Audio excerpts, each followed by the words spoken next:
예수님을 믿으십니까? 교회 구성원으로 성실하게 활동하는 걸 보면 당연히 예수님을 믿는다고 말할 수도 있을 것입니다.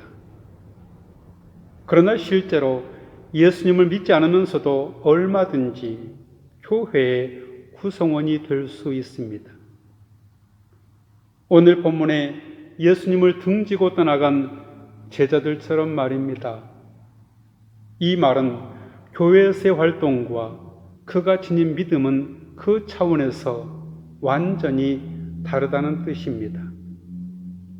왜냐하면 예수님을 믿는다는 것은 아주 특별한 사건이기 때문입니다. 오늘 본문에서 예수님은 예수님을 믿는 사람이 누구인지를 가르쳐 주십니다. 믿는 사람은 내 살을 먹고 내 피를 마시는 사람, 나를 먹는 사람, 이 떡을 먹는 사람이라고 하십니다. 먼저 예수님은 누구든지 내 살을 먹고 내 피를 마시는 사람은 내 안에 있고 나도 그 사람 안에 있다고 말씀하십니다. 그리스도인은 성만찬의 떡을 주님의 몸으로 믿고 먹습니다. 그리고 성만찬의 포도주를 주님의 피로 믿고 마십니다. 그러므로 성만찬은 그리스도교 신앙의 모든 것을 담고 있는 신앙적인 표징입니다. 성만찬의 핵심은 우리가 예수님 안에 있고 예수님께서 우리 안에 거하시는 서로 하나됨입니다. 사도 바울이 전하는 말씀을 들어봅시다. 로마서 6장 3절과 4절입니다. 그리스도 예수와 합하여 세례를 받은 우리는 그의 죽으심과 합하여 세례를 받은 줄을 알지 못하느냐. 그러므로 우리가 그의 죽으심과 합하여 세례를 받음으로 그와 함께 장사되었나니 이는 아버지 영광으로 말미암아 그리스도를 죽은 자 가운데서 살리심과 같이 우리로 또한 새 생명 가운데서 행하게 하려 함이라. 세례를 통한 예수님과의 연합을 말씀하고 있습니다. 그리스도인들은 세례와 성찬을 통해 그리스도의 죽음과 부활에 반복해서 참여하게 됩니다. 세례가 그리스도인의 삶의 토대가 되는 성례라면 성찬은 그리스도인의 삶을 지탱하는 성례입니다. 예수 그리스도께서 식탁의 주인이 되셔서 모든 이들을 자신의 식탁으로 초대하십니다. 그리고는 자신을 신뢰하는 모든 이들에게 자신을 내어주십니다.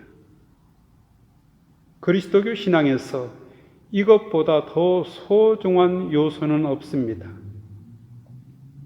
세례와 성만찬으로 우리는 그리스도와의 연합의 신비에 들어가게 됩니다. 이어서 예수님은 살아계신 아버지께서 나를 보내셨고 내가 아버지 때문에 사는 것과 같이 나를 먹는 사람도 나로 인해 살 것이라고 하십니다. 주님으로 말미암아 산다는 말씀에 주목할 필요가 있습니다. 참된 양식인 예수님을 먹는 사람은 생명을 얻습니다.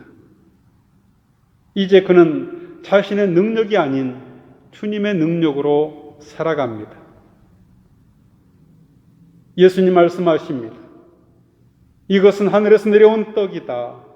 이것은 너희의 조상들이 광야에서 먹고도 죽은 그런 떡이 아니다. 이 떡을 먹는 사람은 영원히 살 것이라고 말씀하십니다. 이 말씀을 듣고 제자들이 이해하기 어려웠던 이유가 있습니다. 그것은 생명의 문제를 광야의 만나로만 생각했기 때문입니다. 그들은 만나를 통해서만 생명을 부지할 수 있다고 확신했습니다. 그래서 이들은 예수님이 하늘에서 내려온 만나라는 말씀에 동의할 수 없었습니다. 그런데 예수님은 그런 만나를 조상들이 먹고도 죽은 그것이라고 말씀하십니다. 그것과는 다른 것을 먹어야 한다는 말씀입니다. 다른 것은 바로 예수님의 살과 피입니다. 예수님 자체입니다. 예수님에게서 일어난 하나님의 구원의 사건입니다. 그 떡을 먹는 사람은 영원히 살 것이라고 하십니다. 광야의 만나에 사로잡혀 있던 유대인들에게 예수님의 이 말씀은 비현실적으로 들렸습니다. 그들이 미처 몰랐던 사실이 있습니다. 예수님이 영원한 삶에 이르는 생명의 양식이라는 사실입니다. 이 말씀들은 예수님께서 가버나움 회당에서 가르치실 때 하셨던 말씀입니다. 예수님의 제자들 중 여럿이 이 말씀을 듣고 말했습니다. 이 말씀은 참 어렵구나. 과연 누가 알아들을 수 있겠는가? 이해하기 어렵다는 말이 아니라 받아들이기 어렵다는 말입니다. 예수님께서는 제자들이 수군거리는 것을 아시고 그들에게 말씀하셨습니다. 이 말이 너희 마음에 걸리느냐? 만약 인자가 전에 있던 곳으로 올라가는 것을 본다면 너희는 어떻게 하겠느냐? 전에 있던 곳으로 올라간다는 말씀은 예수님의 십자가에서의 죽으심과 부활과 승천입니다. 십자가와 부활과 승천은 하나의 사실을 말합니다. 예수님의 올리우심이 그것입니다. 인자가 전에 있던 곳으로 올라간다는 말씀은 궁극적인 생명으로 올림을 받는다는 뜻입니다. 그 궁극적인 생명은 곧 하나님이십니다. 예수 그리스도는 올리우심으로 하나님과 하나가 되십니다. 이제 우리는 예수님을 통해 하나님과 하나가 될 수 있습니다. 궁극적인 생명을 얻는다는 뜻입니다. 이것이 그리스도교 신앙의 핵심입니다. 그런데도 역설적으로 핵심적인 것이 가장 이해하기 어렵고 믿기도 어렵습니다. 그 외의 것들은 상대적으로 쉽습니다. 많은 이들이 예수님의 삶을 따르려고 합니다. 예수님처럼 이웃을 사랑하려고 합니다. 작은 예수가 되려고 합니다. 이와 같은 것들은 신앙의 핵심이라기보다는 신앙의 결과들입니다. 그러나 신앙의 핵심은 우리가 흉내낼 수 없는 사건입니다. 예수님이 궁극적인 생명으로 올림을 받았다는 사건입니다. 우리가 따라할 수 없는 하나님의 사건입니다.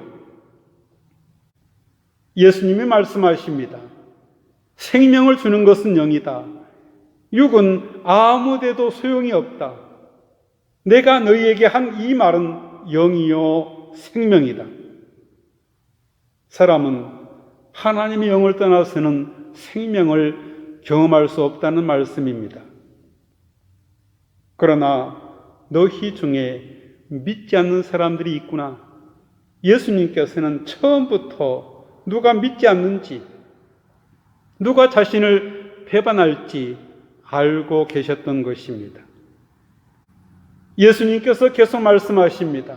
그러므로 내가 너희에게 아버지께서 허락해 주신 사람이 아니고는 아무도 나에게로 올 수 없다고 말하는 것이다.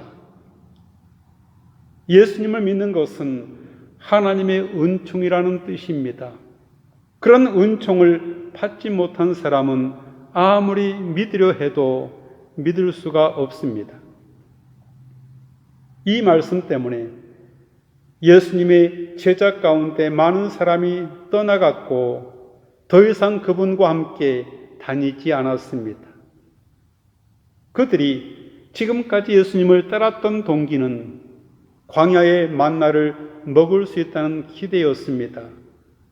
예수님이야말로 그런 방식으로 인간의 모든 문제를 해결해 줄 수 있는 메시아라고 생각했습니다. 그래서 그들은 오병이어 사건이 있은 뒤에 예수님을 왕으로 옹립하려고 했던 것입니다. 그런데 예수님은 지금 그들의 기대와는 전혀 다른 말씀을 하고 계십니다. 자기의 살을 먹고 피를 마시라는 것입니다. 그러면 궁극적인 생명의 세계로 올림을 받을 것이라고 말씀하십니다. 자신들의 생각과 다르다는 사실을 확인한 그들은 마침내 보따리를 쌌습니다. 예수님을 떠난 그들은 그들 자신만의 고유한 영적인 세계관을 가지고 살았습니다. 그러나 그들에게 문제는 생명에 대한 자신들의 고정관념으로 인해서 생명의 신비를 인식할 수 없었다는 것입니다. 그들은 자신들이 알고 있었던 것과 다른 것에 대해서 눈을 감아 버렸습니다. 일부러 눈을 감은 것은 아닙니다. 인간의 인식은 그렇게 취약합니다. 종이 한 장만 눈을 가려도 아무것도 보이지 않습니다. 자기가 경험한 것만을 절대적인 것으로 생각합니다. 이런 와중에서 예수님께서 12 제자에게 물으셨습니다. 너희도 떠나고 싶으냐? 시몬 베드로가 예수님께 대답했습니다. 주님, 영생의 말씀이 주님께 있는데 저희가 어디를 가겠습니까? 주님이 하나님의 거룩하신 분임을 저희가 믿고 또 알았습니다. 천만다행입니다. 예수님 주변에 많은 이들 중에서 베드로를 중심으로 한 제자들만이라도 예수님을 떠나지 않았다는 게 말입니다. 오늘 본문에서 우리는 초기 그리스도교 신앙의 능력과 그 위기를 봅니다. 이것은 인류 역사의 스캔들이었습니다. 많은 이들이 여기에 걸려 넘어졌습니다. 그러자 예수님께서 대답하셨습니다. 내가 너희 12사람을 선택하지 않았느냐? 그들이 예수님을 택한 것이 아니라 궁극적으로 예수님께서 그들을 선택하신 것입니다.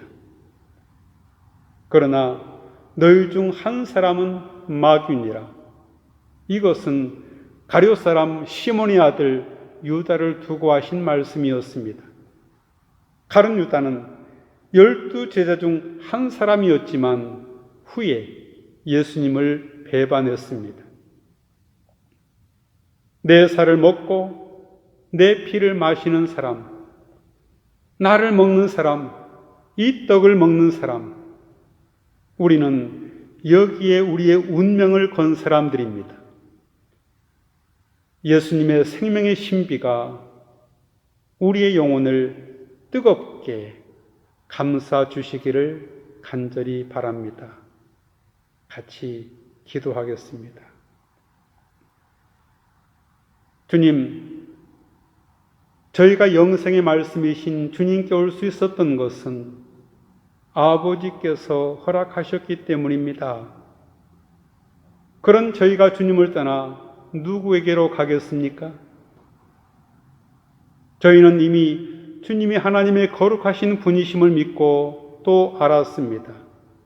그래서 주님께 저희 인생을 걸었습니다.